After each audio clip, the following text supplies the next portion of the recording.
Halo Bapak Ibu, saudara-saudari sekalian, lovers and haters. Salam cerdas Indonesiaku. Jumpa lagi kita pada kesempatan kali ini. Bagi Anda yang belum subscribe channel saya, silakan subscribe channel saya, tekan loncengnya agar Anda dapat notifikasi setiap kali saya mengupload video-video saya. Oke, pada kesempatan kali ini saya akan membahas sebuah topik yang ya lumayan hot gitu ya, menjadi perbincangan dari beberapa hari yang lalu. Di sini kita lihat dulu ya, ini berita di Kontan. Kamis 14 April 2022. Ini kan hari Minggu ya. Berarti Sabtu, Jumat, Kamis. Ya 3 hari yang lalu gitu ya. Berita ini muncul di Kontan. Ya. Judulnya Simbiotik Multitalenta Indonesia, penjual robot trading Net89 menjadi termohon PKPU. Nah, banyak yang bertanya, ini maksudnya apa, Pak? Mereka baca beritanya juga nggak mudeng gitu ya. Oke, saya akan bedah pelan-pelan sekaligus membuat Anda menjadi tanda kutip tercerdaskan dalam arti masalah PKPU ini. Khususnya yang berhubungan dengan Net89. Karena ada yang mencurigai ini jangan-jangan supaya jadi pilot nih, ya. Mau kabur nih. Kita lihat ya. Apa sebenarnya maksud dari ini? Tapi satu hal yang harus Anda catat dulu di sini ya. Catatan saya di sini dan saya anggap berita ini benar ya. Dan saya lihat sih kelihatannya sudah benar. PT SMI atau penjual robot trading Net89 menjadi termohon. Jadi bukan dia yang mohon. Ada orang lain atau pihak ketiga lah ya yang menjadi pemohon. Nah, kalau di istilahnya pemohon itu kalau di kasus perdata atau apa itu penggugat gitu ya, yang dituntut tergugat. Kalau ini istilahnya pemohon dan termohon. Jadi ada seorang atau badan atau siapapun yang memohon kepada pengadilan niaga mengajukan PKPU terhadap Net89. Jadi Net89 menjadi termohonnya. Maksudnya apa? Oleh karena itu, jangan di-skip videonya, tonton sampai selesai supaya Anda mendapatkan pengertian yang komprehensif. Kita lihat dulu, ada berita di Kompas, ini Januari 2022, ya beberapa bulan yang lalu. Kebetulan Kompas waktu itu membahas apa itu PKPU dan bedanya dengan pilot. Ya, jadi sudah pernah dibahas oleh Kompas. Ya, ini beritanya dalam bahasa sehari-hari harusnya mudah dimengerti. Oke, saya bedah ya. Di sini katanya PKPU adalah istilah yang barangkali sudah tak asing lagi di telinga. Ya, sebagian orang masing asing sih ya. Oke lah, banyak orang awam yang kerap menyamakan antara kepilotan dan PKPU. Apa itu PKPU? Oke, PKPU adalah singkatan dari penundaan kewajiban pembayaran utang. Saya nggak tahu kenapa nggak PKPH ya, kenapa nggak pembayaran hutang, tapi utang ya, oke lah, itu memang sudah dari situnya. Jadi PKPU adalah singkatan dari penundaan kewajiban pembayaran utang. Oke, persamaannya dengan pilot apa? Ya, keduanya adalah solusi saat bisnis atau perusahaan tengah dalam masalah finansial, terutama terkait dengan pembayaran utang piutang. Oke. Nah, kepilotan dan PKPU telah diatur dalam Undang-Undang Nomor 37 Tahun 2004 tentang kepilotan dan PKPU atau yang disingkat dengan UUK 2004 Pasal 222 Ayat 2. Oke? Pelan-pelan ya. Kemudian di sini bunyinya apa? Debitor yang tidak dapat, debitor itu orang yang berhutang. Kalau kreditor, orang yang memberikan hutang. Jadi kalau saya misalkan berhutang kepada bank, saya debitor. Bank itu kreditor yang memberikan kredit, oke? Debitor yang tidak dapat atau memperkirakan yang tidak dapat atau memperkirakan dapat melanjutkan membayar utang-utangnya yang sudah jatuh waktu dan dapat ditagih. Ya nggak bisa nih kalau kamu mau minta saya bayar minggu ini, nggak bisa saya. Ya saya bisanya mungkin 2 tahun, itu maksudnya ya. dapat memohon penundaan kewajiban pembayaran utang dengan maksud untuk mengajukan rencana perdamaian yang meliputi tawaran pembayaran sebagian atau seluruh utang kepada kreditor. Itulah bunyi pasal 222 UUK 2004. Jadi begini, kalau saya debitor, perusahaan saya berhutang, misalnya 2 triliun, saya debitor dong, berhutang kepada BCA sebagai kreditor dong. Saya ditagih nih, nggak bisa bayar. Tapi saya menunjukkan itikat baik. Saya ajukan PKPU, saya pemohon, BCA termohon. Saya minta, oke, saya nggak bisa bayar, tapi saya mau bayar. Negosiasilah, jangan 100%. Atau kalaupun 100%, cicil lah sampai 10 tahun. Kira-kira begitulah ya, ini biar supaya mudeng gitu ya. Nah, dikutip dari laman resmi Pengadilan Negeri Surabaya, PKPU adalah suatu proses di mana pengadilan melarang kreditor untuk memaksa debitor dalam membayar utangnya pada jangka waktu tertentu. Jadi contoh tadi, perusahaan saya hutang 2 triliun kepada BCA. Begitu saya ajukan PKPU, ya, dan dalam proses kreditor ini, BCA ini misalnya, nggak bisa maksa saya untuk sekarang juga bayar hutangnya, atau paling lama 1 bulan, kalau nggak saya begini-begini. Oh, nggak bisa, karena saya sudah ajukan PKPU, ya kan? Dan ini dibenarkan oleh undang-undang. Oke, sampai sini mulai cerdas ya, jelas. Kemudian, nah di sini diilustrasikan lagi. Secara sederhana, PKPU diartikan sebagai moratorium legal. Jadi, selama saya ajukan PKPU, contoh tadi perusahaan saya berhutang 2 triliun, nggak bisa bayar sesuai dengan jadwal yang sudah ditentukan, saya ajukan PKPU sehingga terjadilah moratorium legal. Saya nggak bisa dituntut nih, karena saya lagi ajukan PKPU. Ya, nggak bisa dipaksa, nggak bisa diancam gitu ya. Saya ajukan PKPU. Nah, asik ya. Moratorium legal berupa penundaan. Jadi, nggak bisa dipaksa. Jadi, yang ada adalah saya lagi minta nih penundaan pembayaran utang ya, yang diatur dengan PKPU dan merupakan salah satu cara yang ditempuh oleh kreditur atau debitur untuk mencapai penyelesaian utang piutang. Nah, di sini hati-hati nih ya kata-katanya ya. Yang dapat ditempuh oleh kreditur atau debitur.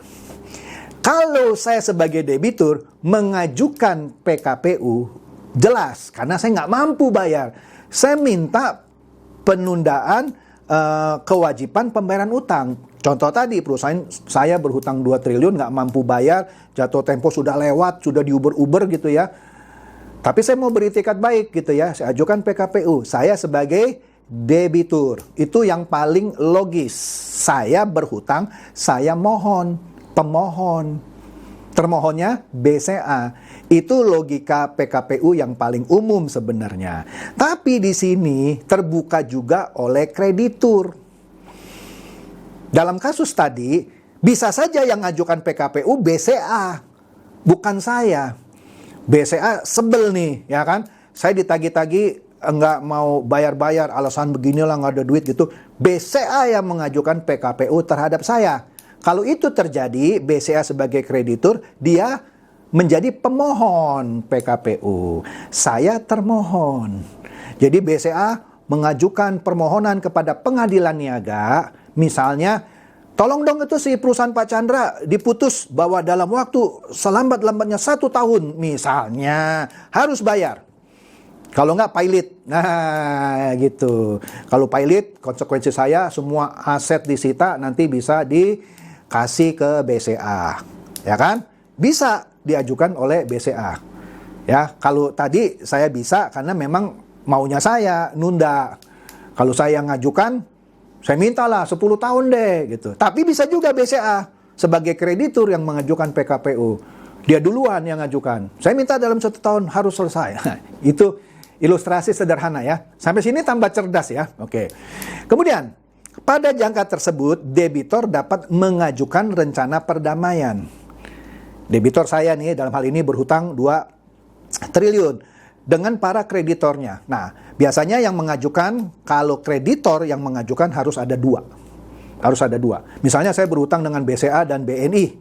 Dua-duanya harus ini. Ini syaratnya kira-kira begitu. Tapi kalau si saya debitor, ya cukup sendirian saya bisa mengajukan sekaligus kepada 2 ini. Gitu ya. Oke, sederhananya, sekali lagi, PKPU adalah putusan penundaan pembayaran utang secara legal melalui undang-undang demi mencegah terjadinya krisis keuangan yang semakin parah. Ya, karena kan ditunda. Sehingga kalau saya minta ditunda, seenggaknya saya bisa narik napas, saya bisa mengatur keuangan saya dan memenuhi kewajiban misalnya sesuai permintaan saya. Oke? Dengan PKPU, maka debitur dan kreditur bisa mencari solusi bersama. Iyalah, kita duduklah di meja negosiasi. Kan you tahu saya lagi susah, pandemi. Ya gitulah, duduk bersama mencapai kesepakatan. Ya, penyelesaian utang piutang ini gimana? Dengan kata lain, PKPU adalah bentuk perdamaian antara debitur dan kreditur. Ya, tambah cerdas kan? Lanjut. Kendati demikian, apabila rencana perdamaian tidak mencapai titik temu, ngotot nih gini-gini, nggak ketemu titik temu, maka tidak mencapai titik temu atau pengadilan menolak rencana damai karena alasan-alasan tertentu dah ya. Misalnya ini mah dicari-cari, misalnya saya nggak tahu deh ya. Kan pengadilan bisa menolak rencana perdamaian, maka pengadilan bisa menyatakan debitor dalam keadaan pailit. Jadi kalau saya ajukan ditolak, atau misalkan diajukan oleh BCA dan BNI terhadap saya, ditolak, maka debitor saya, PT saya yang tadi berhutang 2 triliun dinyatakan pailit. Ya, sementara dalam mengajukan permohonan pernyataan pailit harus memenuhi beberapa syarat. Kemudian, penundaan kewajiban pembayaran utang atau PKPU adalah bisa diajukan oleh pihak yang memberi pinjaman alias kreditur, tadi contohnya BCA dan BNI gitu ya, atau pihak yang berhutang, saya yang minta. Yang wajarnya sih saya yang minta, karena saya berhutang, saya minta penundaan, tapi bisa juga dilakukan oleh pihak kreditur. Namun umumnya pihak kreditur atau pemberi utang lah, ya, yang mengajukan PKPU ke pengadilan niaga, ya kan?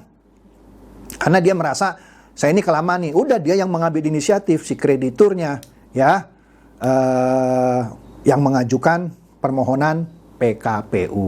Oke. Sampai sini tambah cerdas ya.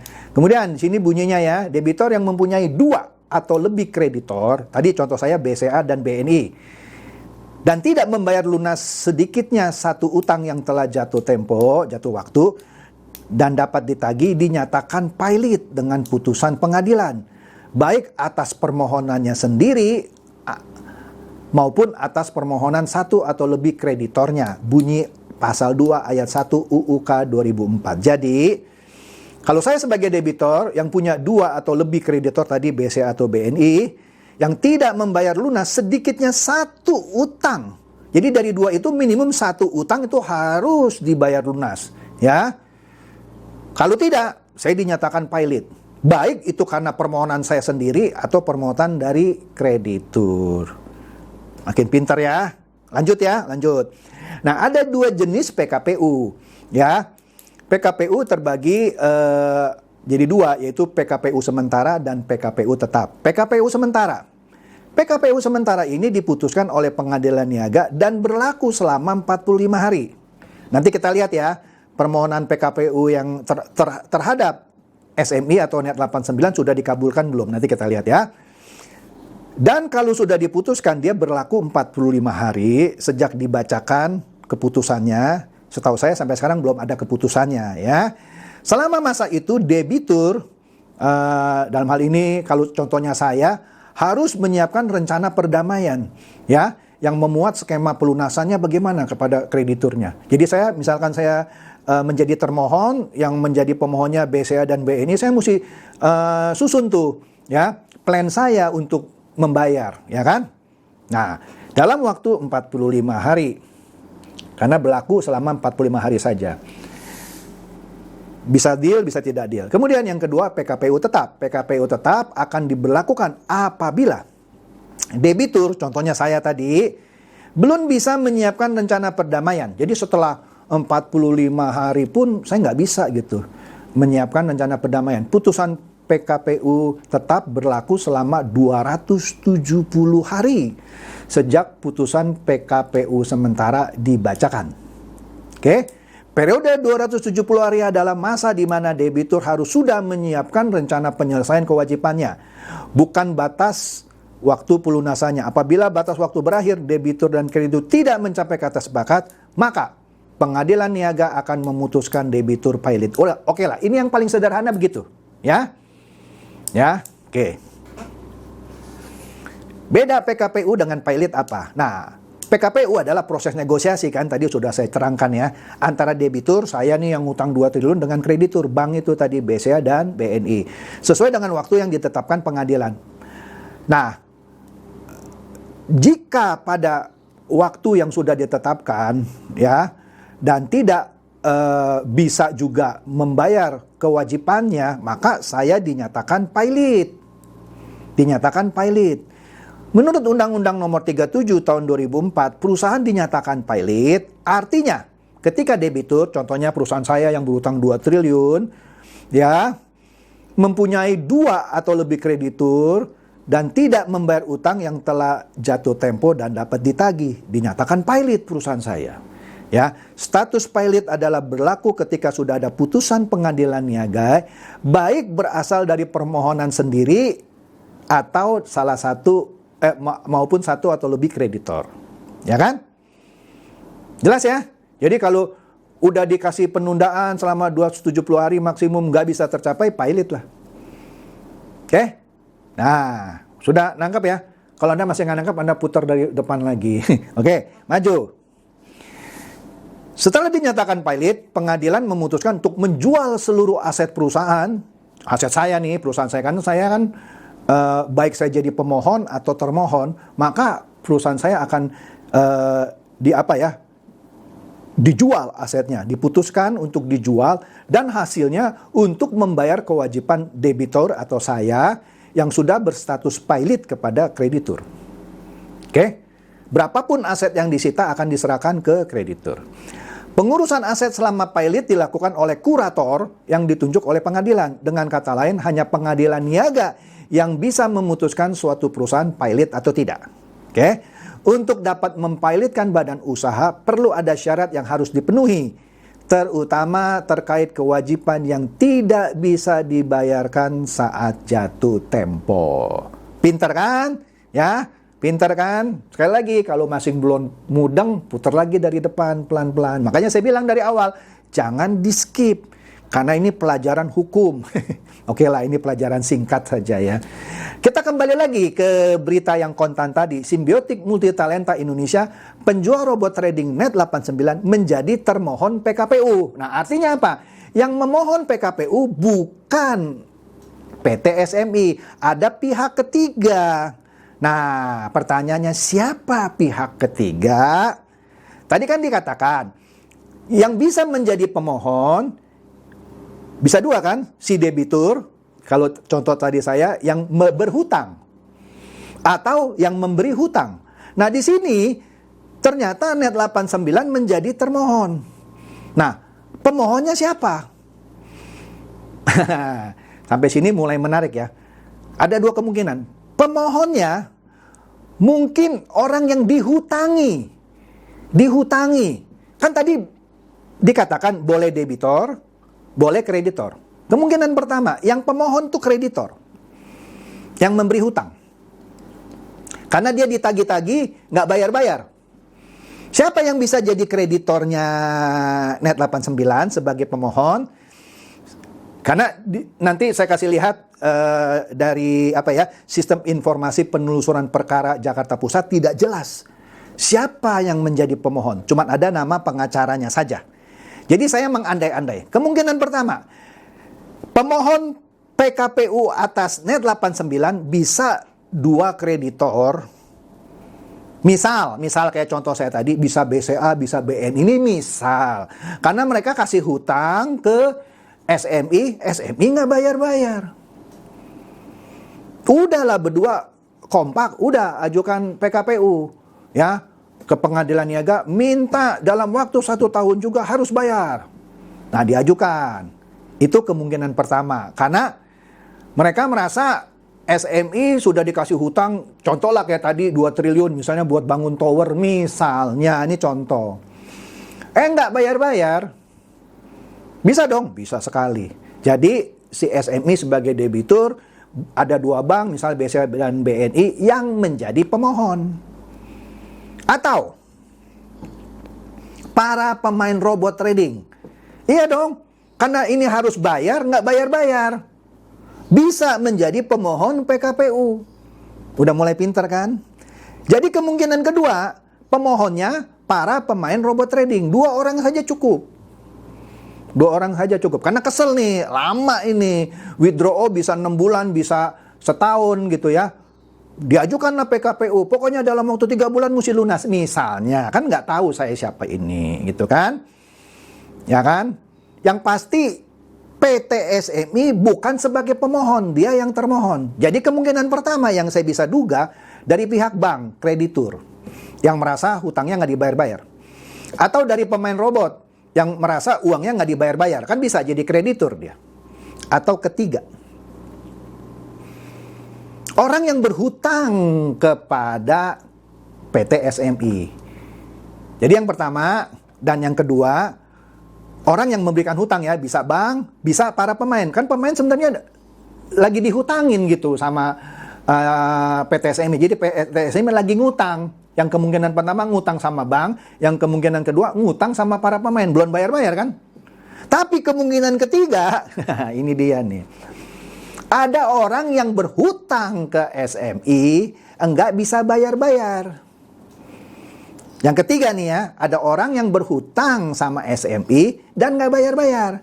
Dia mohon ke pengadilan niaga dan SMI menjadi termohon. Bisa, jadi ada 3 kemungkinan. Pihak bank, para pemain robot trading, minimum 2 aja sudah cukup, bisa PKPU. Atau yang ketiga, ada orang yang hutang sama SMI. Nah ini agak sulit nih, siapa nih yang berhutang sama SMI? Ya bisa saja.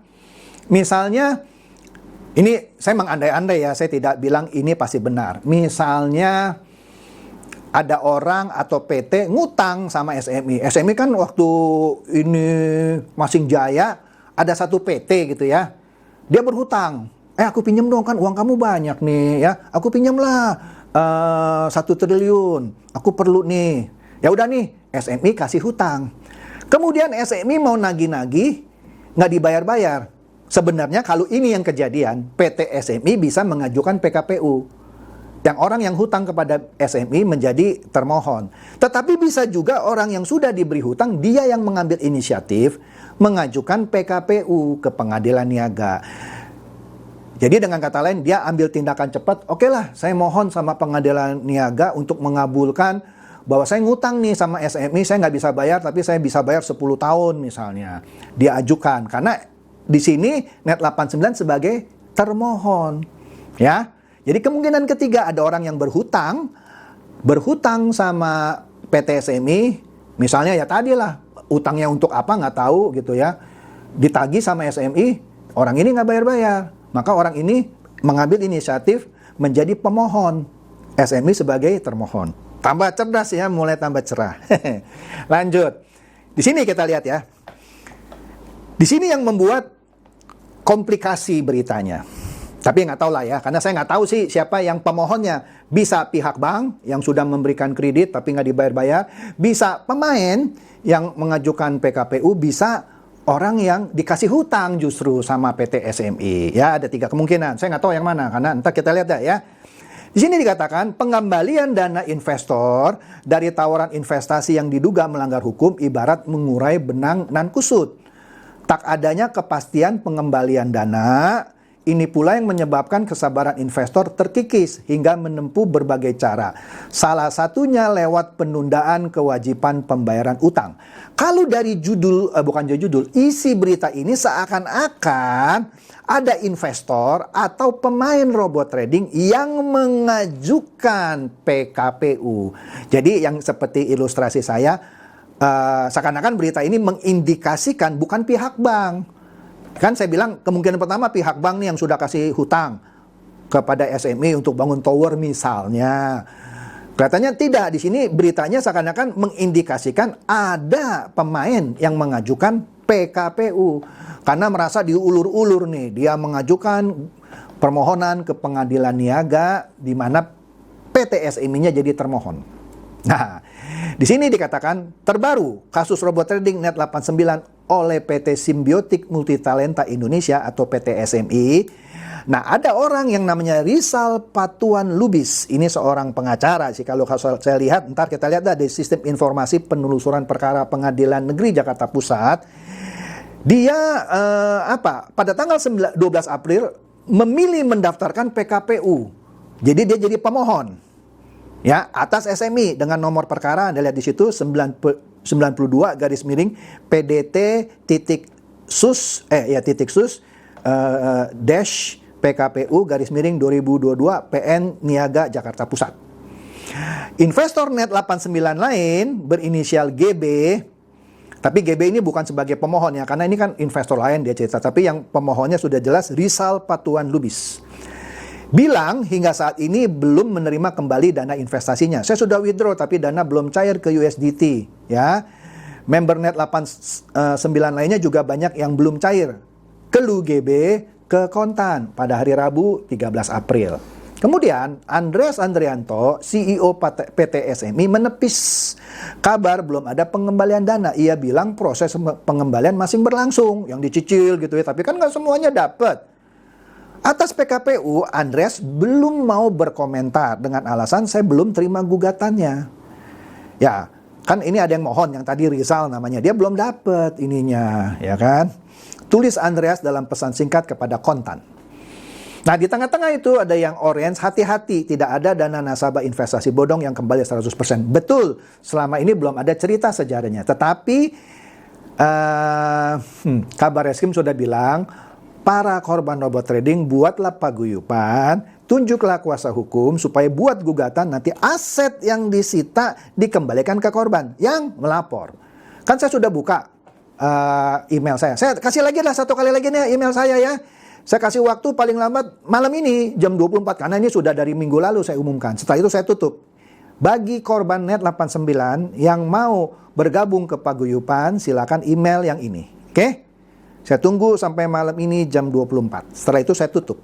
Dan bagi yang masih belum mendapatkan balasan dari email saya, tunggu. Pasti saya balas dan nanti permintaan Anda saya kumpulkan, kasih ke koordinatornya, dan nanti Anda akan dihubungi. Saya bukan koordinator ya, saya cuma membantu paguyupan ini untuk mengumpulkan data. Kembali lagi. PKPU SMI bukan satu-satunya kasus dari tawaran investasi. Banyak yang lain juga ada PKPU. Masih banyak kasus mencari cara penyelesaian melalui PKPU. Contoh PT Golden Trader Indonesia Syariah, GTIS.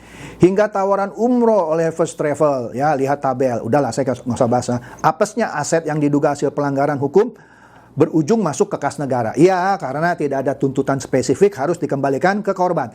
Tapi kalau paguyupan Net 89 sudah belajar dari kasus-kasus yang lama, yaitu menggugat kalau sampai pilot atau disita atau ya pokoknya dibekukan dan segala macam, maka hasil sitaan itu bisa dibayarkan kepada para korban yang melapor. Oke? Nah, di sini menariknya.